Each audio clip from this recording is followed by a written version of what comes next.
Hey everybody, Jay here from Modern Mississauga, and today we have the 2018 Jaguar F-Pace SUV. The specific trim is the R Sport Diesel, and it is absolutely gorgeously beautiful. Just looking at the body shape, you can easily tell why this thing won the 2017 World Car Design of the Year, as well as the 2017 World Car Design of the Year. It's gorgeous. It's simple, it's plain, but it's got that nice aggressive stance to it. It's beautiful. I love the way it looks. The Jaguar team has done a fantastic job. We'll roll around to the front of the car first instead of the back like we usually do.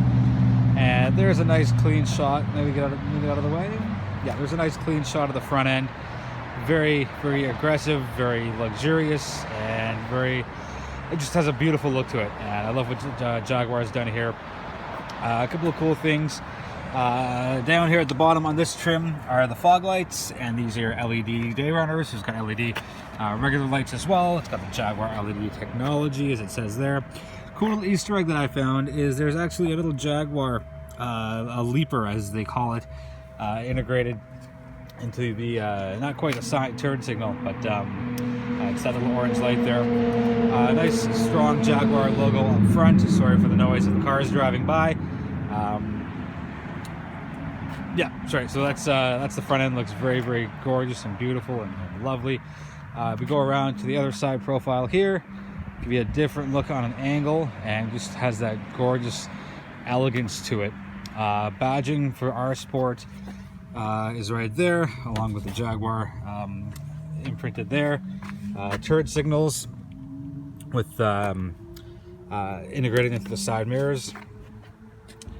Keep walking around. Nice, huge, massive tires, 20 inches.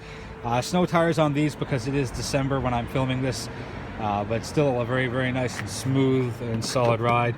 Open up the gas tank. Diesel. I know too many people that have made the mistake of gas in a diesel car or diesel in a gas car. It's yellow, as it should be, for a bit of a stronger way to stand out. I love the headlight, the tail lights here. There's a nice shot of it. It just has that nice design to it right there. We'll go around the rear of the car. Very cool, very nice. Let me get out of the sun. Yep, that's a better look at it right there. Very nice, very elegant, very luxurious, simply put. There's the badging 2OD, which stands for 2.0 diesel, and all-wheel drive is here. I'll take a look on the side. There is that spoiler lip that just kind of dips out that way. I kind of wish Jaguar would have put their rear wiper and tucked it, oops, let me get out of the sun, up there where it's hidden, like some of their other vehicles have. But hey, maybe that'll be a design change later on. Dual tailpipes only on one side. Would have liked to see it symmetrical, one on each side, but nonetheless, it still looks good. F-Pace badging. We'll quickly open up the trunk. One touch opens it up. Plenty of space, and you get your 40-20-40 seats with the ski pass and your spare tire. Oops, right there. Pretty massive spare tire, but when you're running an SUV, you gotta have it a little bigger. So we'll do that. One button close right there, and we'll be right back with a look of the inside of this beautiful 2018 Jaguar F-Pace R Sport Diesel. We're back with the 2018 Jaguar F-Pace R Sport Diesel. That's a lot of words for a beautiful car, and that's okay. I noticed this early on, forwards, backwards, and actually changes the pitch of the rear seats. This one's for the two of them on the side. And you can see it's going back, and now it's flush with that, and that's nice. Pull your seats down. Sorry, I don't think it is a 40-20-40. Sorry, I think it's the 60-40. My mistake. I'll put that back up, and you pull down, and you get your cup holders as well. Rear heated seats, very cool option. Your air vents are there. See Jaguar on them, that's better. And some 5 volts and a 12 volt right there. And we'll take a look at the front. Very nice, elegant, clean design. I love the interior. I love how they've made it so simple and intuitive, right up there with one of the best interior designs in my mind. Anyway, we will scoot around outside of the rear seats. Jump into the front before we do. These nice two-tone leather seats with white and black with nice white contrasting stitching. There are all your controls for your seats. And let's jump in the front. And we'll start the car. Can I see the pulse? Yeah, that kind of pulses, which is pretty cool. I don't know the actual rate or beats per minute or whatever the metric is. Anyways, in Jaguar form, it's kind of gimmicky, but it's still pretty cool. Start the car,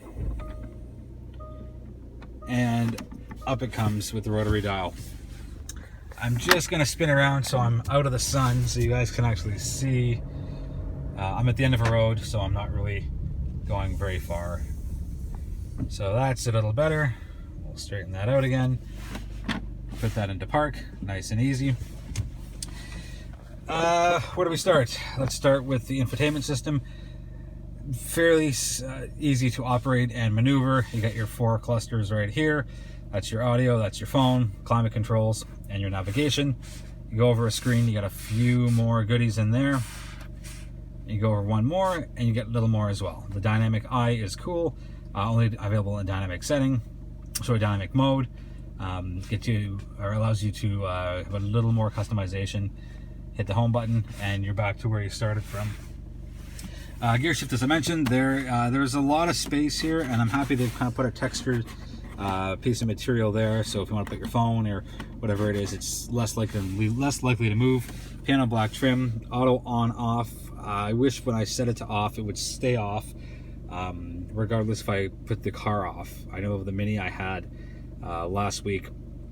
If I set it to off, it would just stay there, regardless of how many times I stopped and started the car and got in and out. Here are your different drive modes. So there is your dynamic, normal, eco, and ISR. Activate low friction launch. I'm going to say no because I'm just sitting tight here. But most people will live in normal or the eco mode. And that's your dynamic stability control on or off. Electronic parking brake to say, ew, what is that? Oh, that's kind of gross. Oh, looks like a piece of food. Anyways, I will be sure to get rid of that. Electronic parking brake, cup holders. You do that, and it's got nice, cool, elegant kind of finish. Spin around in here, in your center console. A couple of you get your HDMI, 12 volt, and also a little bit of space in there. Your HVAC controls, everything's done by button. One exception is, let me put the system on. Put it on to 2. But if you want to do your directional controls, that just gets you to here, and you've got to manually select it by yourself. And wouldn't have minded if that one just does all the controls for me, but I digress. Everything here is nice and easy. There's a CD player for some odd reason in a 2018 vehicle. I guess the luxury folk still hang on to CDs, and that's okay. The dash, nice, curved at the edges instead of it being kind of a hard 90-degree-ish kind of stop. Very nice, very elegant. Door handles on the inside. It's beautiful. I can see why it won Design of the Year for 2017. You got your 380 watt Meridian sound system in there, and same thing on this side. It's a very nice, clean, elegant design. I don't like how the window switches are up here and the memory positions are down there. Flip them for me, would you, Jaguar? Please. It's more intuitive to have it here, and your hand. It's more intuitive. I'll stick with that. Couple of features. That's your trunk release. That's your lane keep assist on or off.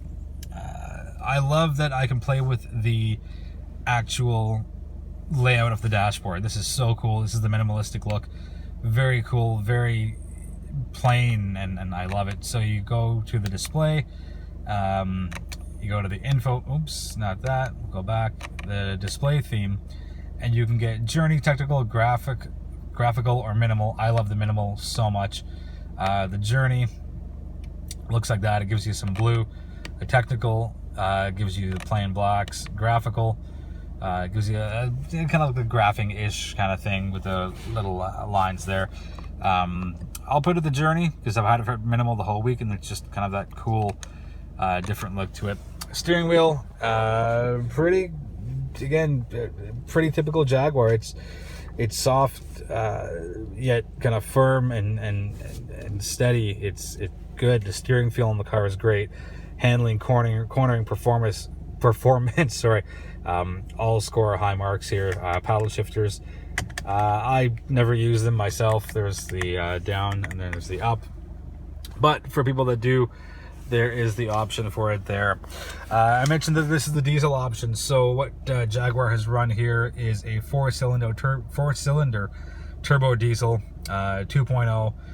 You get 180 horsepower, which seems kind of low, seeing as there are options for four-cylinder gas and six-cylinder gas engines. But it's the torque here that really does it. 317 pound-feet of torque. You know, a lot of people confuse torque and horsepower and give them the wrong weighting, so to speak. Yeah, horsepower is nice to have high numbers, but torque is what's going to get you out of, you know, a potential collision. It's, you know, torque is what gets you there. Horsepower is what keeps you there.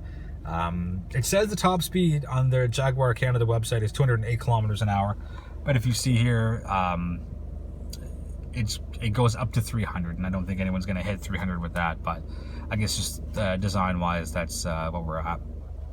I have used, so my gas gauge is right there, so I've used a little more than a quarter tank, 215 kilometers worth, 8.9 liters per 100 kilometers, not too bad for an SUV that's about 4,000 pounds. I still have 369 left, so I could probably squeeze close to 600, maybe 700-ish if I'm really smart with the gas pedal and predictive with my driving. Not too bad at all, Jaguar. If I had to take the car in any kind of trim, I think it would be this one, the R Sport and the diesel. Definitely the diesel. Price wise, what we're looking at here, let me just get this back to the home screen. Price wise, this specific trim, 61K, and then you go plus for whatever options you want. You want an entry-level F-Pace, you're looking 50K. You want the actual top-of-the-line Portfolio trim, you're ending up around 67K. And this is before freight, PDI, taxes, and whatever the dealer markup is. Overall, I love the F-Pace. It's such a smart-looking car. It's got that Jaguar DNA in it, so it's full of performance and elegance. And it's a beauty as far as the exterior and the interior goes. There's a massive panoramic sunroof here that does open. You can see that line right in the middle of the screen right now. Very cool touch. I know some of the Jaguars have sunroofs, moonroofs, whatever they're called, but they're fixed and they don't move. So it gives you light only as opposed to light and a bit of ventilation. Yeah, I'm sorry for doing that up there. Yeah, as we wrap up, there's very little not to like about the car. I wish it was 10K cheaper so I could afford one. And I wish that these were put down a bit. Not quite a drawback to it, but I think there are too many engines. There's the diesel, there's a 2-liter with I think 240-ish horsepower. There's a 2-liter with almost 300 horsepower, and then there's a 3-liter, I think, V6 that has 380 horsepower. So to me, too many options. I'd toss the lower end to 2.0 and just give them the regular gas, high performance gas, and the diesel. But that's my 2 cents. Feel free to keep the change. Any questions, comments, or anything, let me know through email, whether it's j@modernmississauga.com, in the comments on YouTube or Facebook or Twitter or Instagram. However you want to get in touch with me, I'm happy to chat. Thank you again for watching. Always appreciate it, and we'll be back with another review sooner than later.